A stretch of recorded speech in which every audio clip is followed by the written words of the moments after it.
Trump கனடாவையும் தனது நேரடி கட்டுப்பாட்டுக்குள் கொண்டுவர முயற்சி செய்யலாம் என 1/3 கனேடியர்கள் கருதுவதாக சமீபத்திய ஆய்வொன்று தெரிவிக்கிறது. அமெரிக்க அதிகாரிகள் வெனிசுலாவுக்குள் நுழைந்து அந்த நாட்டு ஜனாதிபதியை கைது செய்து கொண்டு வந்த விடயம் பல நாடுகளுக்கு கவலையை உருவாக்கியுள்ளது.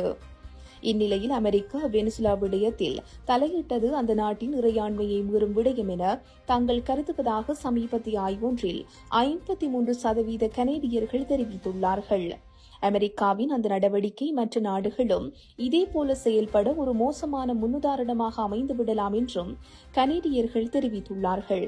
அத்துடன் ட்ரம்ப் எதிர்காலத்தில் கனடாவையும் தன் நேரடி கட்டுப்பாட்டுக்குள் கொண்டுவர முயற்சி செய்யலாம் என தாங்கள் கருதுவதாகவும் 31% கனேடியர்கள் தெரிவித்துள்ளார்கள்.